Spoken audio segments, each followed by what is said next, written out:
cefaleias. O que seriam? O termo nada mais é do que dor de cabeça. E aí, dentro das cefaleias ou dor de cabeça, vamos deixar dessa forma para facilitar o entendimento, existem alguns tipos que a gente considera como primária e secundária. E aí cabe uma diferenciação. Cefaleias primárias, teoricamente, a dor de cabeça é o sintoma principal, é o sintoma da própria doença, digamos assim, que são divididos em alguns tipos. O mais comum, o mais conhecido pelo público em geral, é o que nós chamamos de migrânia ou enxaqueca. A enxaqueca, que existe com aura, sem aura. Existe também cefaleia tensional, existe também cefaleia insalva. Todas estas primárias. E entrando nesse assunto, nós também temos as cefaleias secundárias, que essas são consequências de outras doenças, uma doença de base que está gerando ela. Por exemplo, a gente pode pensar no caso de uma meningite, podemos pensar no caso de uma trombose cerebral, no caso de um tumor cerebral.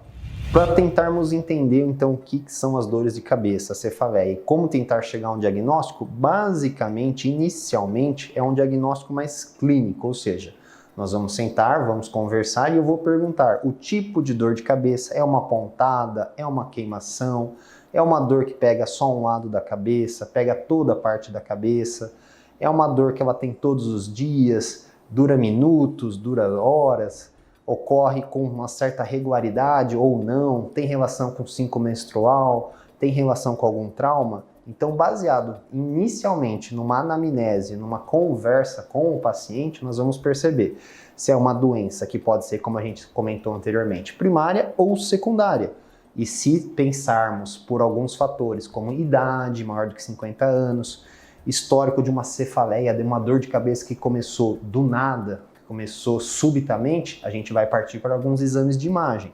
Inicialmente tomografia e posteriormente podemos até pensar em ressonância, com contraste, sem contraste, angiorressonância, e investigar mais a fundo. Vamos lá, ao tratamento.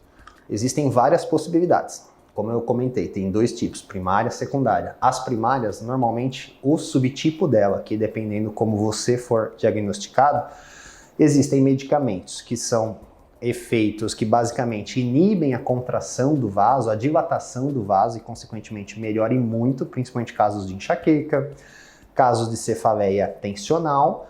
Alguns subtipos, como cefaleia insalva, requerem tratamentos um pouco mais direcionados, mas também à base de medicamentos. Influencia também muito o estilo de alimentação do paciente, às vezes é preciso mudar, alterar, mexer na parte da dieta, um plano nutricional, então um atendimento que às vezes pode ser multidisciplinar e deve ser também.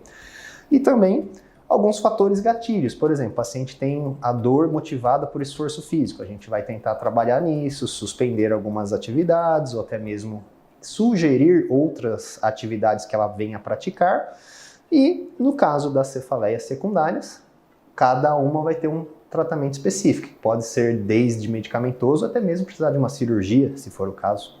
Alguns tipos de cefaleia, de dor de cabeça, têm tratamento medicamentoso, mudança de estilo de vida, início de algumas atividades físicas, por exemplo, tabagismo, um fator que influencia bastante. A gente orienta que o paciente cesse o uso do tabaco, do cigarro. Pacientes que têm alguma relação também com obesidade, a gente orienta também certas medidas comportamentais, objetivando que tenha uma perda, uma diminuição do peso.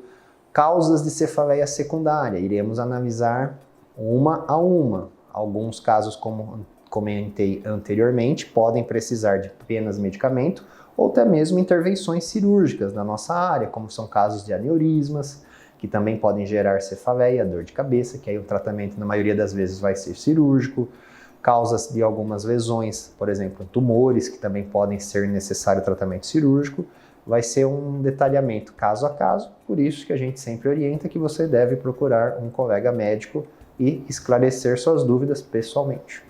Só lembrando, e como deixar um aviso e até mesmo uma mensagem a todos, idealmente, evite de se automedicar e realmente tendo uma dor de cabeça, seja ela de longa data ou recente, sempre procurar um médico. Idealmente, se possível, ou um neurologista ou até mesmo um neurocirurgião. E a depender, vai ser feito um encaminhamento e o tratamento mais adequado para caso a caso.